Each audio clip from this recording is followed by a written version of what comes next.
pemerintah kalau kita memahami ada 3 tematik utama yang dilakukan oleh pemerintah yang juga inline dengan apa yang kami lakukan di Danantara. Yang pertama itu berkaitan dengan 3 ketahanan. Ini penting sekali sebetulnya masyarakat memahami apa sih behind daripada program-program yang dilakukan oleh pemerintah.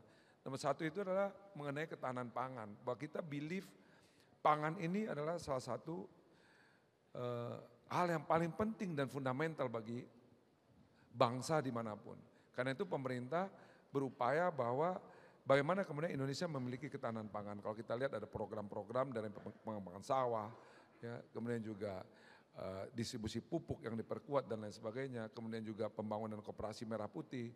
Ini tujuannya sebetulnya harus kita pahami, ini adalah keinginan kita membangun fundamental ekonomi yang kuat, tidak lagi ekonomi yang artifisial, yang hanya terkonsentrasi atas beberapa sektor aja. Selama ini Indonesia itu tumbuh kan hanya dari komoditi A, komoditi B, komoditi C. Tapi kita tidak punya basis ekonomi yang kuat, kita tidak punya industrialisasi, kita tidak punya kekuatan ekonomi yang fundamental.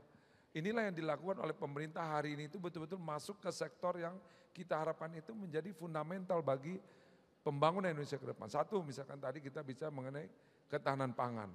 Yang kedua adalah ketahanan energi. Bagaimana kita juga believe bahwa sebuah bangsa yang berdaulat itu harus memiliki ketahanan energi. Karena itu Danantara nanti juga akan invest di sektor-sektor yang sifatnya itu adalah mengurangi import kita. Sehingga harusnya bangsa yang berdaulat itu memiliki juga ketahanan energi. Bagaimana kemudian kita mengkonversi dari resources yang ada itu menjadi kita menurunkan import kita di sektor energi-energi yang tidak kita miliki. Misalkan kita akan ada program B40 dan lain sebagainya, masyarakat juga harus memahami bahwa orientasi daripada pemerintah hari ini itu adalah bagaimana membangun fundamental ekonomi yang kuat. Yang ketiga adalah ketahanan sumber daya manusia. Ini juga penting dikomunikasikan dan dimiliki pemahaman oleh masyarakat. Ketahanan sumber daya manusia ini bahwa kita berkeyakinan bahwa bangsa itu harus memiliki manusia-manusia yang kuat, cerdas dan juga berpengetahuan yang luas. Karena itu teman-teman bisa melihat programnya itu jelas. Kenapa ada MBG. Masalah implementasi menurut saya itu hal yang kedua, tetapi pemahaman mengenai fundamental adanya ini yang jauh lebih penting.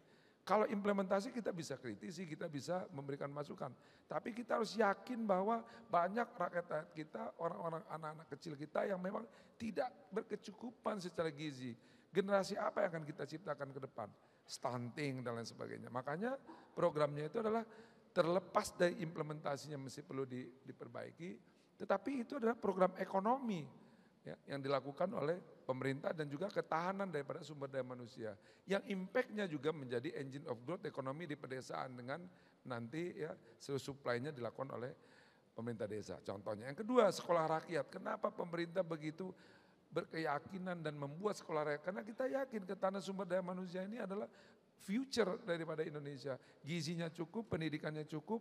Ya. Ini yang dilakukan sebetulnya oleh pemerintah. Nah inilah yang pemahaman ini juga penting. Lalu Danantara juga terlibat di dalam proses itu. Danantara sebagai, tadi kita harapkan sebagai agent daripada pertumbuhan ekonomi juga terlibat. Bagaimana kemudian kita involve di dalam setiap program yang dilakukan secara komersial, secara provisional.